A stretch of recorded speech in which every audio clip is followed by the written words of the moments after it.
I might teach you a thing or two. I had to get the people jumping like a kangaroo. It's okay with me as long as it's okay with you. Do the kangaroo hop like a kangaroo.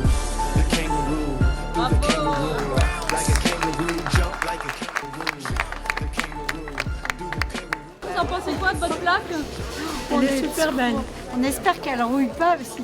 Aujourd'hui, c'est la première pierre ou la première plaque de Rosa Verda, qui est la réalisation d'habitat participatif du col au cœur des herbes folles. C'est un projet qui a été à la base un concours gagné par le col avec Cycle Heureux, avec la forêt électrique, qui est le cinéma dans lequel nous sommes aujourd'hui. L'idée, c'est d'innover du point de vue social. Vous savez, si on laisse faire l'habitat, il ne va pas y avoir d'habitat participatif. Donc le marché, c'est utile, mais il faut quelquefois une volonté pour produire de l'habitat différent, du logement différent. Et se mettre ensemble, concevoir un projet participatif, choisir son habitat, le porter, être propriétaire à la fin, c'est une démarche particulière qu'il faut vouloir, qu'il faut soutenir, qu'il faut encourager. C'est ce qu'on a voulu ici. Ici, il y a un T2 et là, il y a un T2 bis. Voilà. Et t'es à côté de qui? À côté de Juliette, là, et de l'autre côté, je ne sais pas. C'est un grand moment. On attend ça depuis longtemps et ça va être super. Je suis rentrée dans le projet en décembre 2019. On a créé une association d'habitants, on a une salle commune, on a une buanderie commune et on aura une cuisine d'été sur le toit. Ici, les gens ont eu le choix entre acheter en BRS, c'est-à-dire en bail réel solidaire, qui est un dispositif qui permet d'acheter son logement moins cher, car le sol va être financé par un OFS, un organisme de foncier solidaire. Ensuite, la SCIAPP, c'est un système qui permet d'acheter pour les personnes qui ne sont pas finançables par des prêts bancaires classiques. La ville de Toulouse est une ville solidaire, il faut qu'elle le reste.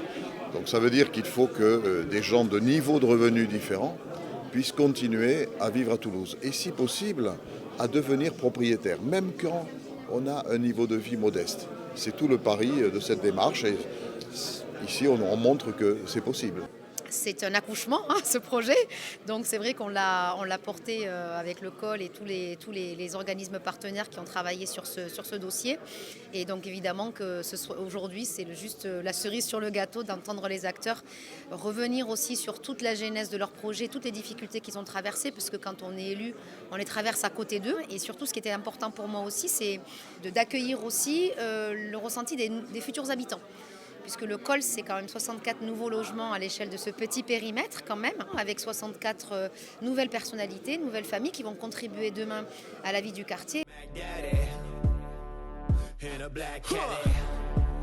La Forêt électrique, c'est une association, c'est un cinéma associatif qui est atypique parce qu'on porte ici à la fois des espaces de diffusion et des espaces de création. Et en ce moment, on est en train de boucler le plan de financement pour aller chercher les fonds pour réhabiliter le bâtiment et lancer les travaux dans un an tout pile. Pour réouvrir dans 2 ans. Un équipement qui sera ouvert tous les jours avec 2 salles de projection, un café-restaurant, des bureaux et des espaces de création à l'année. Il y a 10 ans tout pile, on est parti faire un tour d'Europe des salles de cinéma. On a visité une centaine de salles dans toute l'Europe qui étaient hyper innovantes, qui impliquaient différemment les spectateurs, qui accueillaient la création, qui montraient d'autres types de films. Et je dirais que le cinéma qu'on est en train de développer ici, c'est un mélange de pas mal de ces salles qu'on a pu voir, de choses qui nous ont plu dans ces murs. Ici, on est dans d'anciens ateliers de menuiserie de la ville.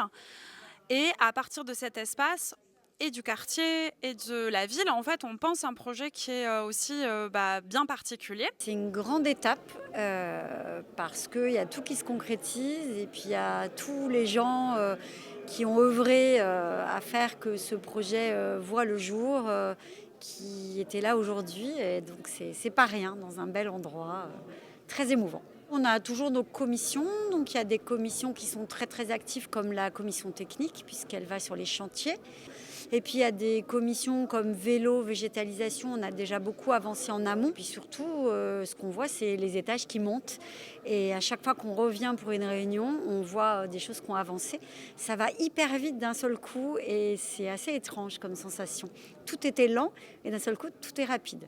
On va emménager, la date officielle, c'est juin 2026, donc dans 1 an et quelques mois.